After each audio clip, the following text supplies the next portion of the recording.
order to get approval and in order to be liked and to be loved, you have to perform. You have to be on your best behavior. You have to outshine things. Um, and I think I carried that into my relationships, just always feeling like I had to perform in the bedroom. I mean, this is a adult show, right? Yeah, for sure. Um, Yeah, no, we grown because you gonna help right, somebody. You help right. somebody. Yeah.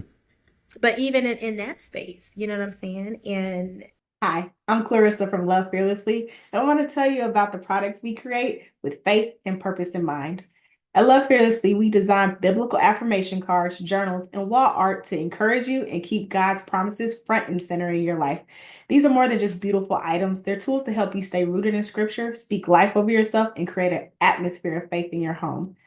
Whether you're starting your day with affirmations, journaling your prayers, or decorating your space with God's truths, our products are here to remind you that His love and promises never fail. So if you're ready to bring more faith and encouragement into your daily life, check us out. At Love Fearlessly, we're here to help you live boldly in God's love. Because life after divorce is near and dear to my heart. So if you are going through the process, or if you just ended a marriage, this episode is for you. So make sure you hang tight. What's up, Brave Hearts community? This is Sean Heineman, your premier pre-engagement coach, back with another segment of It's Scary to Remarry, inspiring you to love fearlessly. And my co-host, maybe she'll catch with us today. Maybe she'll catch us, I don't know. But shout out to Aquila, my co-host. Maybe she'll be here. But today's guest, I seen her on Instagram and she was sharing some of her story. And I immediately reached out because I love what she had in the description, and she'll tell us a little bit more about her story. But today's guest is a happily divorced single mom of two, balancing the demands of corporate leadership with a vibrant creative side hustle in film and television. And I want to talk about that as well. A free spirit at heart, she's on a journey to rediscovery, embracing her worth, voice, and the art of giving and receiving love.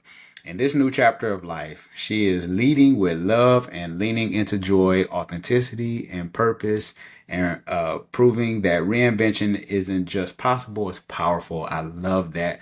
Brave Arts community, let's show some love to Donice. How are you doing this evening? hey, Sean, thanks for having me. For sure, for sure. Yes, thank you for taking some time out of your busy schedule to be a guest. Of course, I want to discuss life after divorce. I want to hear a little bit about your story, and so you can give some encouragement again to those who might be struggling in this area or they might be contemplating. Who knows? But thanks again. I want to jump into this. And so, looking back, what was the turning point that made you realize divorce was the best path for you and your kids? Ooh, there were so many turning points. Turning points, pivots, backflips, cartwheels, all that.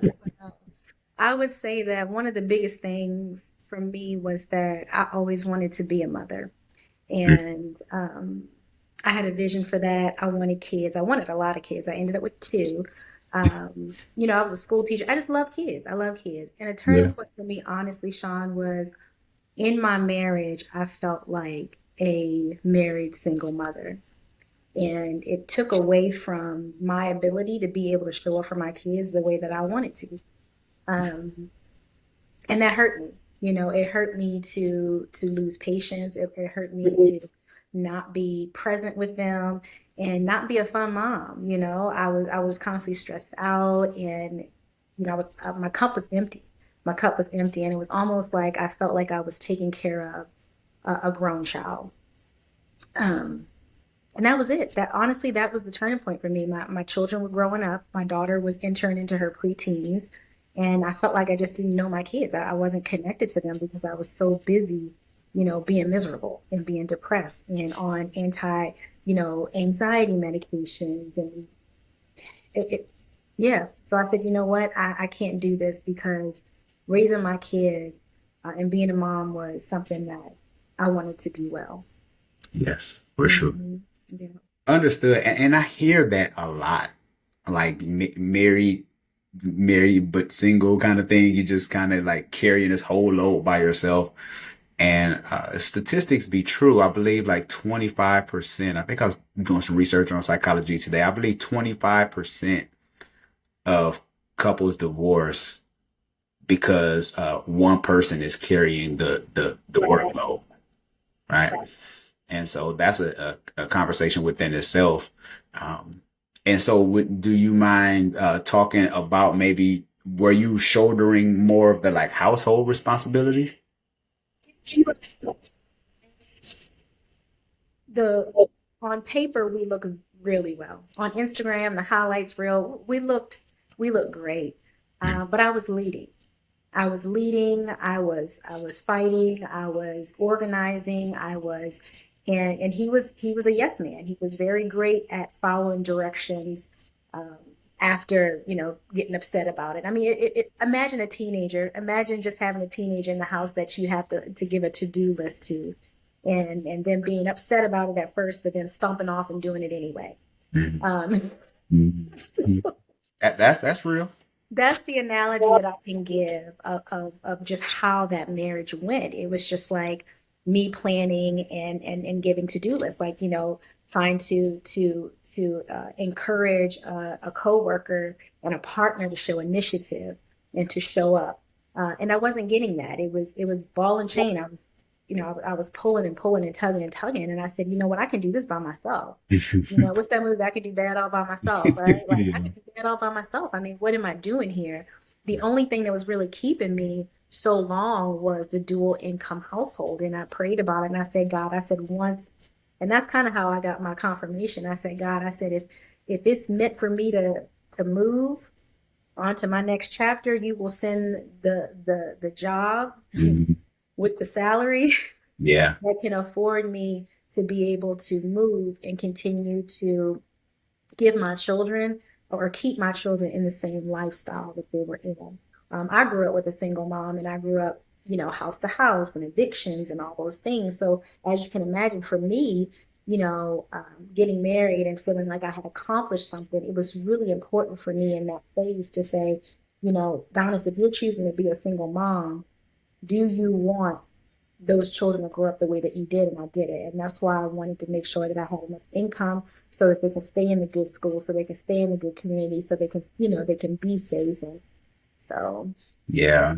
Yeah. I understand. And again, I think some of the things you're saying are, echoes to a lot of women because I hear that a lot.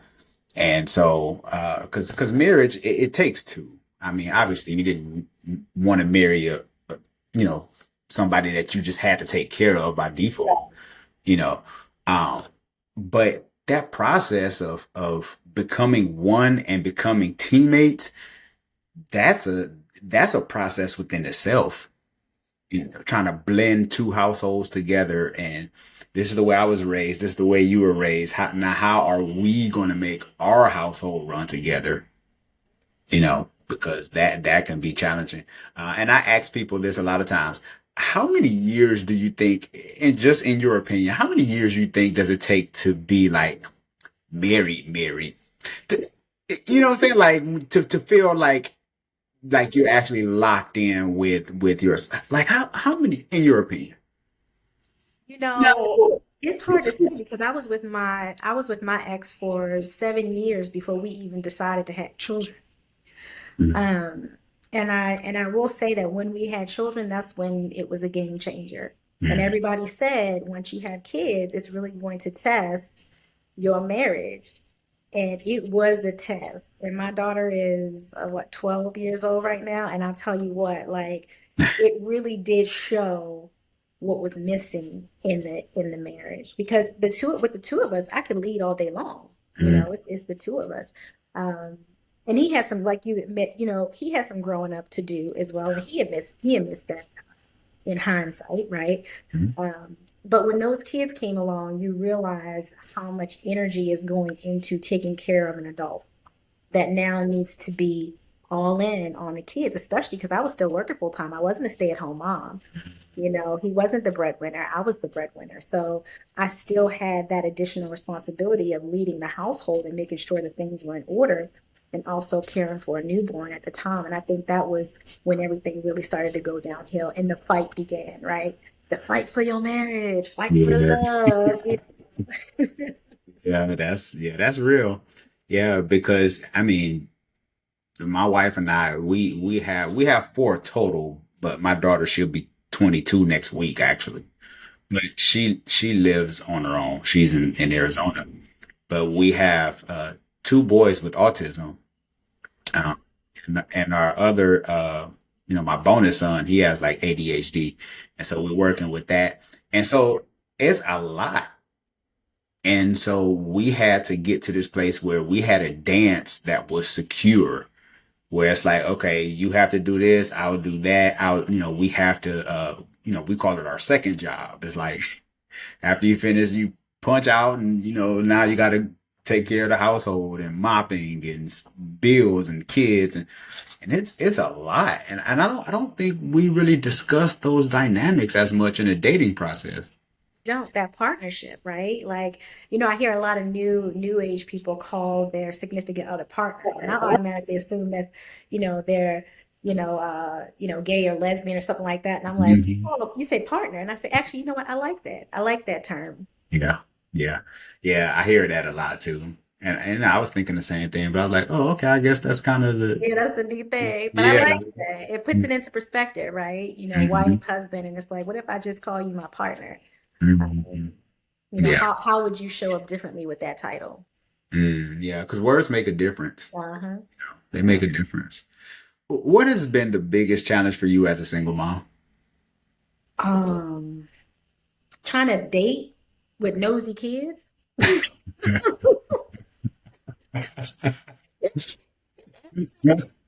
Don't, keep that separate, but some nosy children, Sean. Like my son is 5, and I promise you, he like my little husband. He want to know where I'm going, what time I'm going to be back, who I'm going to see, And my daughter, she's a preteen, and she's starting to get into, boys. So, she'll see somebody pop up on my phone, and who is that? And I'm like, oh my gosh, like how can I just date? You know, but no, but seriously though, that's one thing. But I would say seriously, the hardest thing is for me is remembering that I have to be present for my kids too. How has your understanding of self-worth changed since your divorce? Oh, self-worth. Well, yeah. I think going into my marriage and throughout my entire life, I've kind of tied my self-worth into how much I can give to somebody. Mm, How much I do for you and other people is what determines how worthy I am. And what I realized, coming out of the divorce is that um,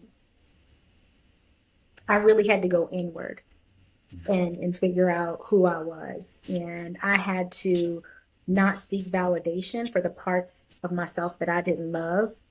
Um, I have to do that in order to show up, right? I was getting into relationships and looking for my partner, for my ex, to validate the things about me that I didn't even like. That's mm, not fair, right? How much pressure is that on him? So I will take accountability for that, looking and seeking a lot from him that I didn't even really work on myself. Um, so I think going forward, for me, it's important for me to establish who I am, love all the parts, about me, even my flaws, even the things that I'm still working on and healing through, and not look for that validation in a man. mm, mm. Yeah. Yeah, and that can be challenging sometimes too, because you're coming out of a marriage, and one of the reasons I started this platform is for people to help discover who they are again, like after divorce, like who am I now? you know and then you start to date people, and then people have these different character traits and stuff, and you're not used to it. I have not dated since the early 2000s. Like, it's crazy out here. Well, since we're here, how has we're here now, right? We're here. What has your dating experience been like since? Well, I will say that I haven't really done a lot of it. I'm only 2 years, about 2 years out of my divorce. Okay. But I will say that right off the bat, I understood that I was attracting the same type of energy Mm. that I had just left. And that's when I had to pause for a second and go, wait a minute, you know, this is me. This is me now attracting the same type of energy, the same type of chaos, the same type of questioning and uncertainty. And nowadays they want this situationships and little yeah-yeahs and all kinds of stuff. Mm. I'm like, wait a minute, I was a wife for 12 years and now you want to make me a little yeah-yeah. I'm like, that is, I don't know. So I had to take a step back and determine what it is that I'm looking for, Yeah. and what it is that I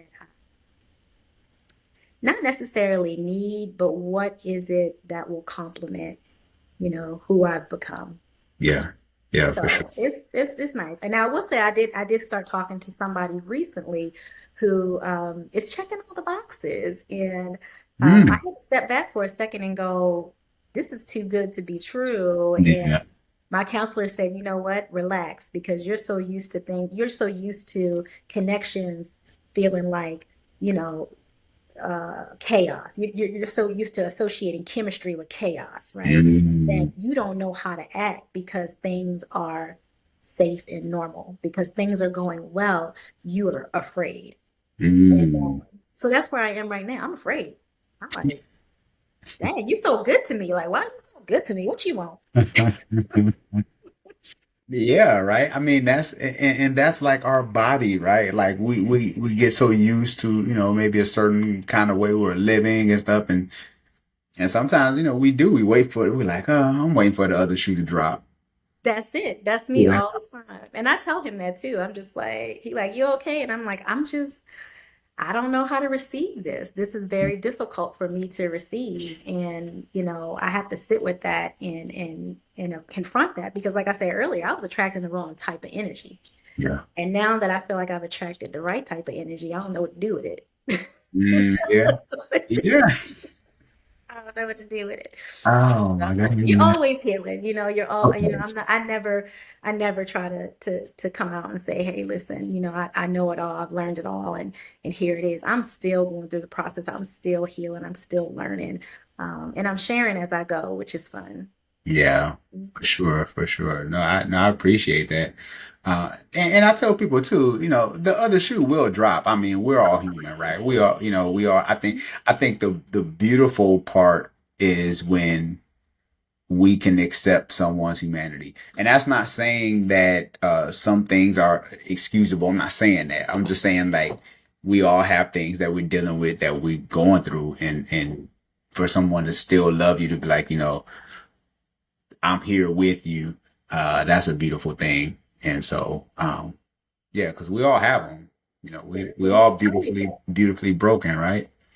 Yeah, foundation is what you're looking for, right? It's like things will present themselves, but how mature is this person? What's the Mhm. communication look like? How do they handle conflict just in normal, normal regular life? And I think that when you have worked on yourself and your self-worth and you feel good about yourself, that discernment kicks in and you're able to identify things that may not be problematic right now, but in the future could pose a problem. Like this person shuts down every time they're uncomfortable. Well, we got to talk about that because if we're in a conflict and this person shuts down, we're not communicating.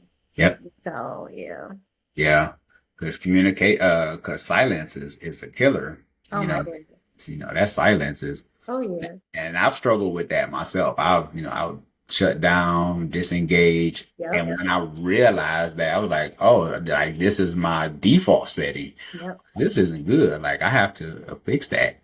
Um, Mhm. and a lot of that comes from childhood and not having a voice as a child kind of thing, So I was kind of trained. No shade to mom, but I'm just saying, yeah, yeah, Me, I'll bust out crying. I had to work on that. Every time I get upset or try to communicate my feelings, it never came out right. Mhm.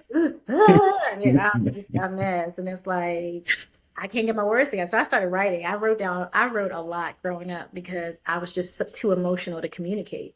Mm. So yeah, we're all, recovering, healing, growing out of what I call it, growing up. Yeah, growing up.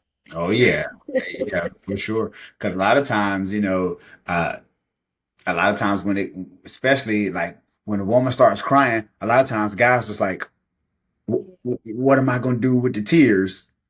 And how can I fix it? And at that time, we don't want, that's not what we want. We want you to listen. We want you to hold us. We want you to understand. We don't want you to fight back. It's like all these things that we're not saying with these tears that we're now wanting you to interpret, right? Hmm. And you don't Exactly.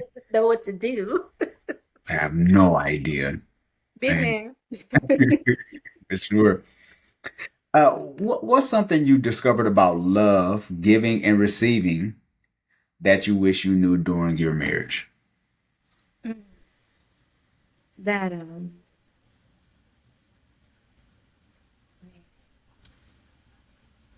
that I'm worthy of love Mm. without having to perform for it. Mm. Ooh, that's gonna make me emotional. Um, right, because I think that, and that goes back to like your childhood, right? Yeah. Feeling like, in order to get approval and in order to be liked and to be loved, you have to perform. You have to be on your best behavior. You have to outshine things. Um, and I think I carried that into my relationships. Mm. Just always feeling like I had to perform in the bedroom. I mean, this is a adult show, right? Yeah, for sure. Um, Yeah, no, no, we grown because you gonna help somebody. You right. help somebody. Yeah. But even in that space, you know what I'm saying? And for my younger self, what I would tell my daughter is that you deserve love just because, just because, you can show up and deserve love. You don't have to perform for it. You don't have to, bend over backwards, forwards. You don't have to do none of that stuff in order to receive love. And that is something that has been a huge takeaway from Mm. me. That's heavy.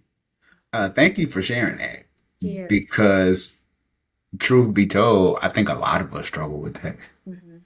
Yeah. I know I've struggled with that for years, years. And when you get the revelation that I am loved just for who I am, That's it. You and deserve and Donice is it's such a scary place though it. It is. because when we meet people, right, especially with men, first thing, what do you do for a living? Yep. And Perform. so, yeah, right. So if I'm, yeah, so if I'm down and out, all of a sudden my self worth goes down the drain because I'm like, I, I need to, I need to perform. Need to perform. You need to come up with something, right? You need to write a script. You not, like men do. Y'all have it worse. We just got to get cute, you know. That's Men, true. y'all got to perform to get in the door.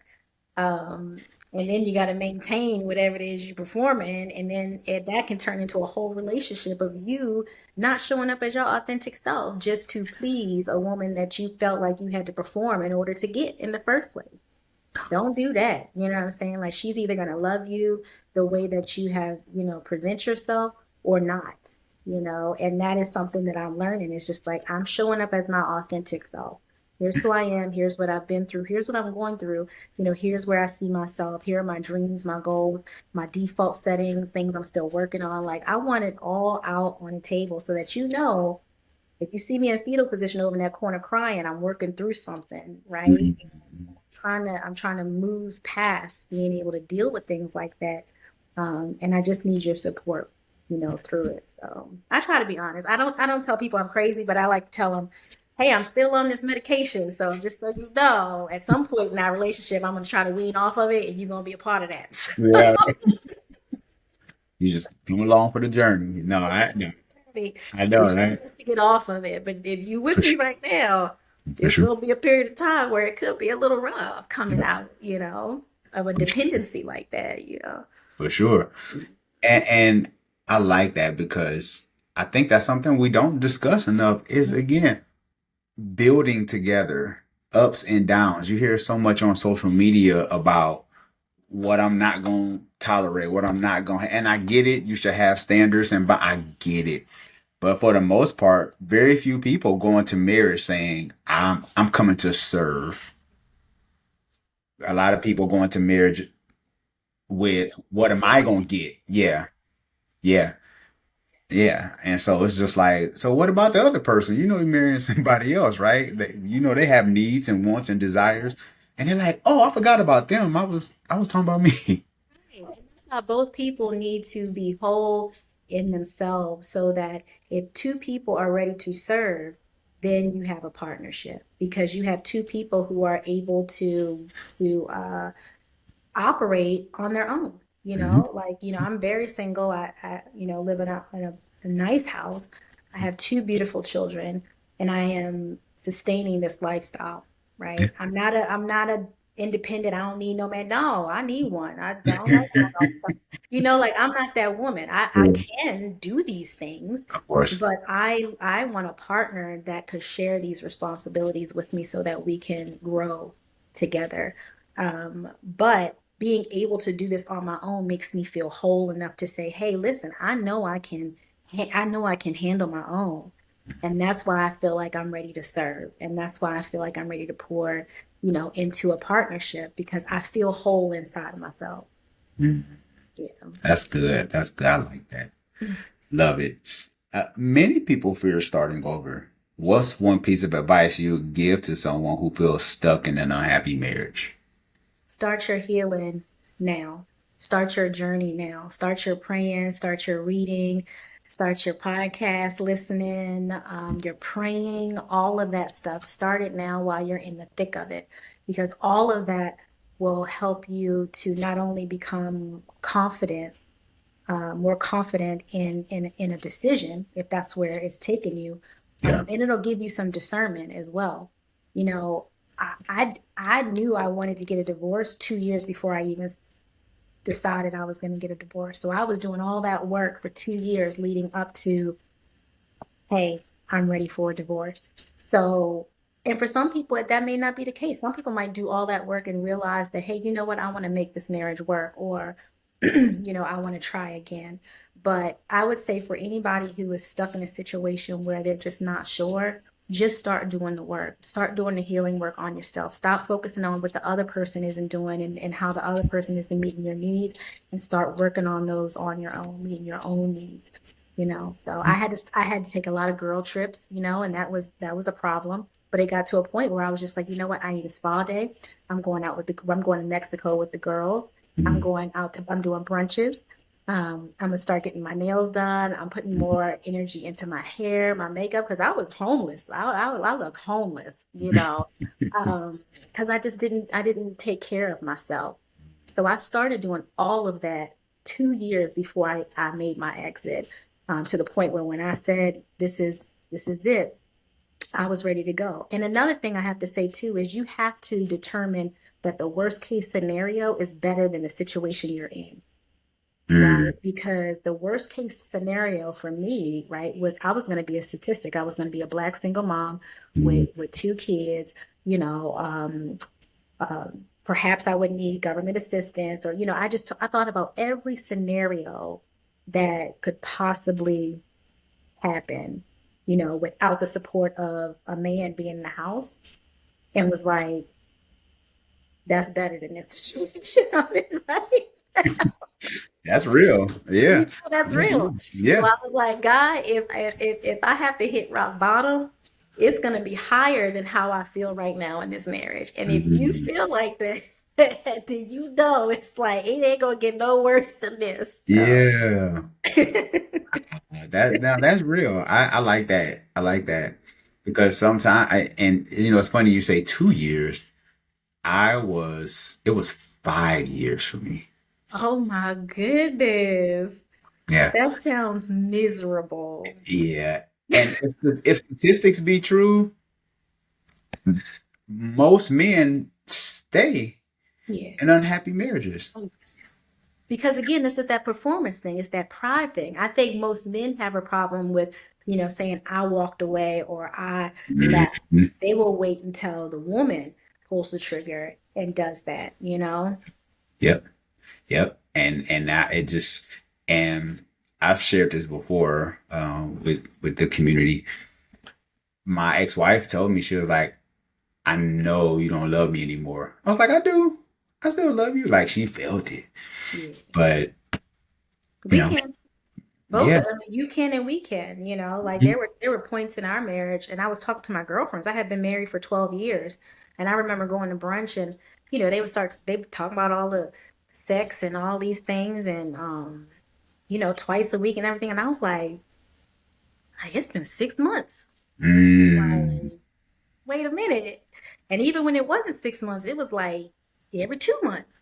Like mm, it was never where these girls were. And I was like, mm, and I had, I was with my ex. I met my ex when I was what, 23 years old. mm. I think I was maybe 21 when I lost my virginity. So I really felt like I was missing something. I was like, I Yeah. didn't know y'all were doing that, and this is what it was, and there was this intimacy, and I realized I was like, man, we don't have intimacy.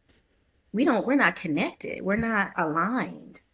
Yeah. And because we're not mentally aligned, we weren't physically aligned. So to me, that was I was like, Yeah. Yeah.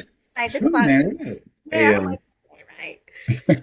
Yep, and I knew when I got to the point where I was, very, very faithful wife, and I knew when I got to the point where I was entertaining other men, just innocent. What I felt was it wasn't innocent, but like in DMs and Mhm. Instagram, and I was loving the attention. I was yearning for that attention, and I was starving for it. And I remember feeling so mad at him because I was starving for attention. Like Mhm. you got me out here acting out of character because you not doing what you supposed to be doing, and I'm like, I can't blame him because I'm out here being cute and posting thirst trap videos and everything. That's me. They ain't got nothing to do with him. Yeah. Yeah. So I had to really work through that as a wife to be like, let me stop getting attention from these other men that I love to go home to someone who's not giving me any attention at all.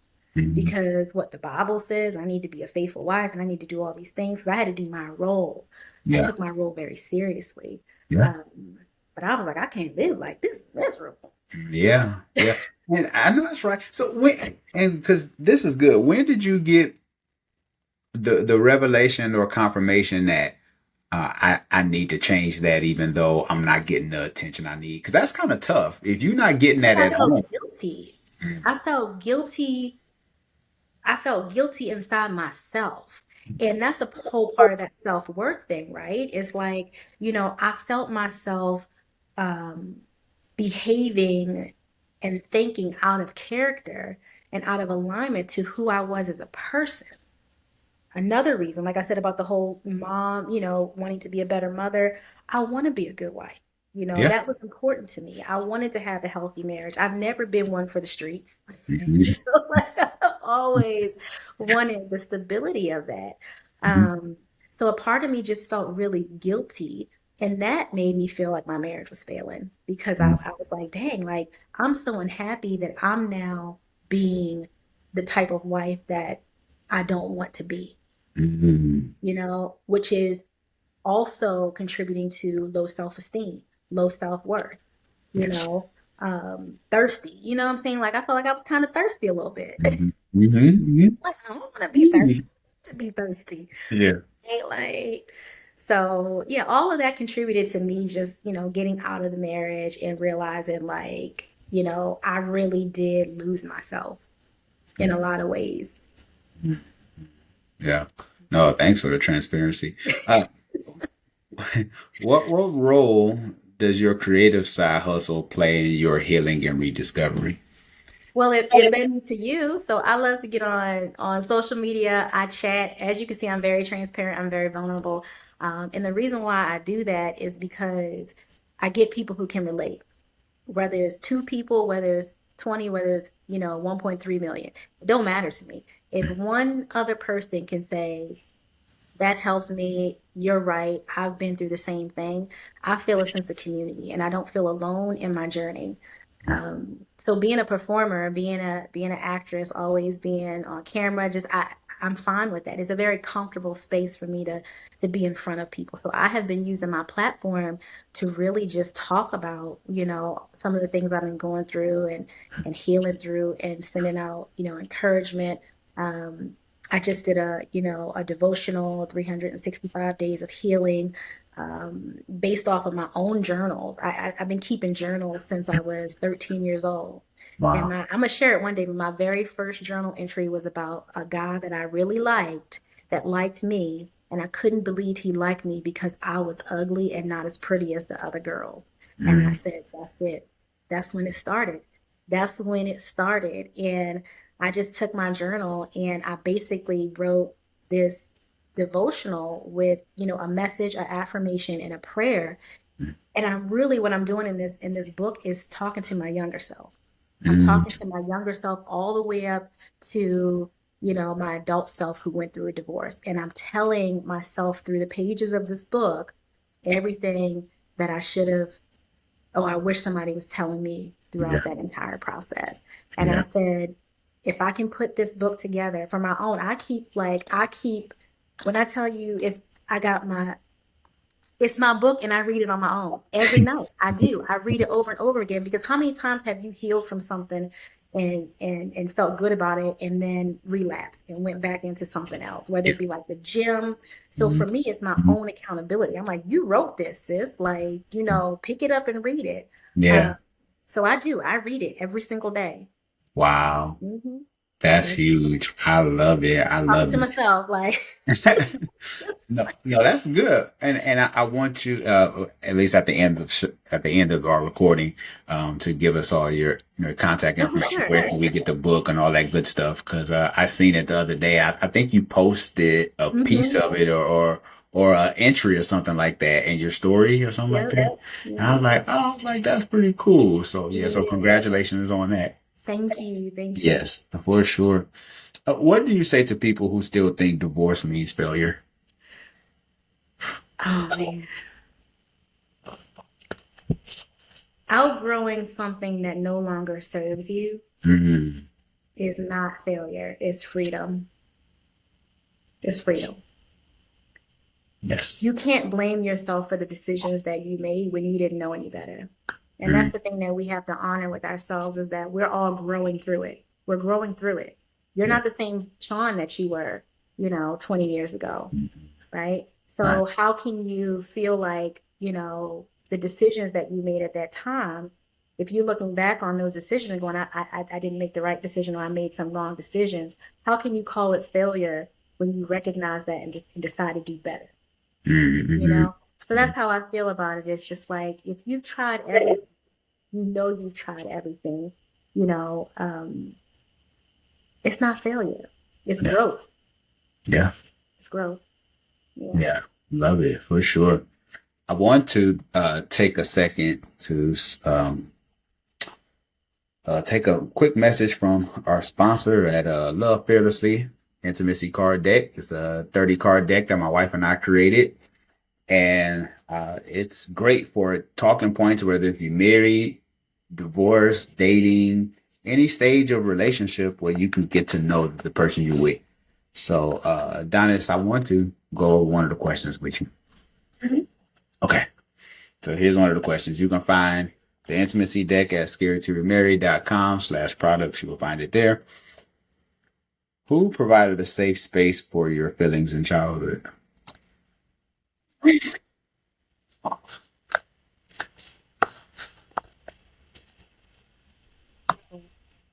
Mm, Way. mm, My mom's siblings, mm, and he was the only person that I mm. felt safe talking to, all the way up until he died. Wow. Only person. Um, I don't know. I don't know what it is. I really can't describe it. And I'm not the only one in the family that felt that way. When he passed away, it really destroyed a lot of us. But I would always call him, um, and he would talk me down off of whatever cliff I was on. Um, yeah, and that was it. Mm, mm. Sorry. Well, thank you for sharing that with us. Um, I want to before we end the show, I want to do Donna's Uncut. So this is questions. There's no wrong answer. Okay. So first one. What's the biggest mistake you see women make when it comes to dating?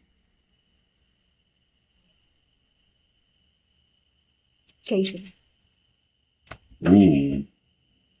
don't chase. Ooh. Yeah, don't chase. I see a lot of women, and I've been there, so I'm not saying I'm not judging or anything like that. But do not chase. If a man is interested in you and sees a future with you, he will come and get you. You don't have to chase a man. Mm. Wow. Mm-mm. You don't. He will Love make it easy. He will make it very difficult for you to talk to anybody else. it. He will come get you.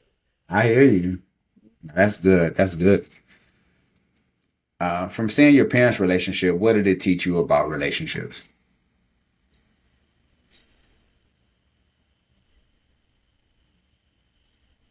Relationships. From your parents' relationship. Oh, my parents really nothing. There's no wrong answer. Don't do it. Yeah. Don't get married. Don't date. Don't trust nobody. If I hear I'm you. being real, Yeah, that's real. I grew up in the, in the men ain't you know what, and you don't need no man. You can do by yourself, and men this and men that, and they no good for nothing. And it just very toxic, Yeah, toxic. So understood. I never had that example. The Cosby Show, like that's Yeah, yeah. Welcome to the that was club. my Yeah, welcome to the club. Yeah. Cosby Show. Those are my role models, right? Same, same. Who makes a better spouse? Someone never married or someone divorced? I think it really matters about the title. I really just think it depends on the person and where they are. Um, where they are, if they're ready, they're ready. If whoever's done the work, you know what I'm Mm, saying? Like you have to do the work, and people don't understand that. Like I don't care how young you are, whether you've been married before, you have to do the inner work and be ready to serve someone else. Yeah. totally agree.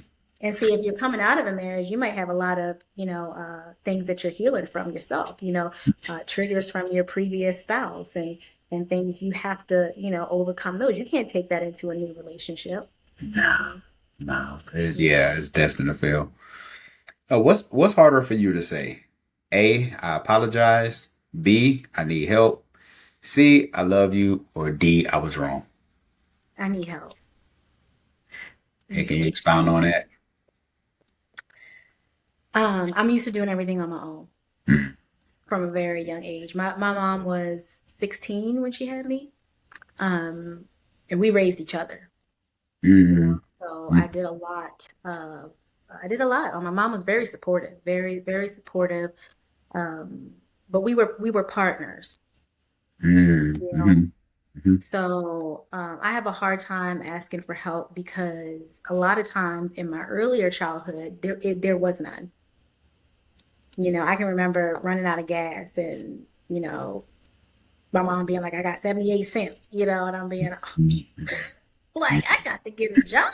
Like, Yeah. like what, a better job or whatever. But I remember moments like that, even when we were evicted, from our place, I just remember moments where I saw my mom just very lost and vulnerable, Yeah.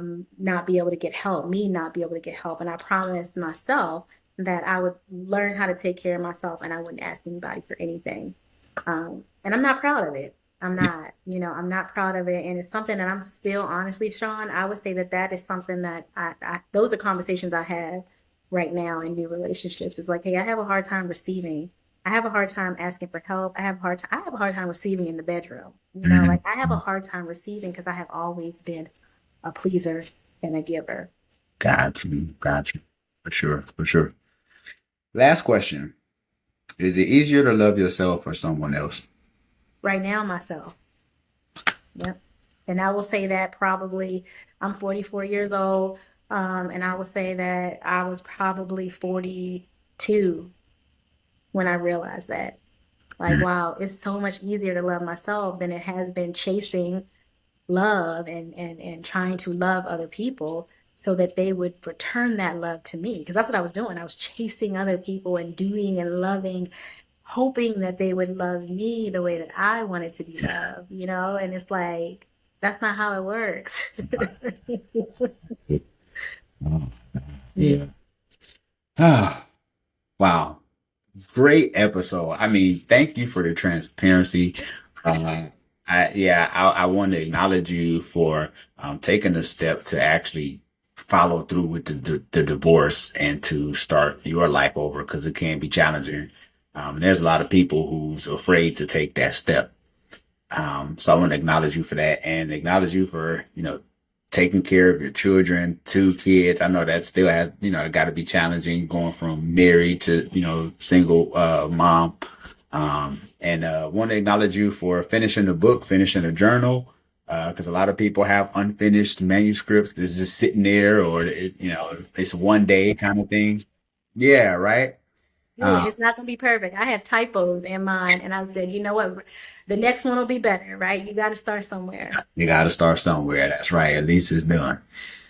Yeah. So, Donice, let everyone know how they can get in touch with you, where they can buy the book, all that good stuff.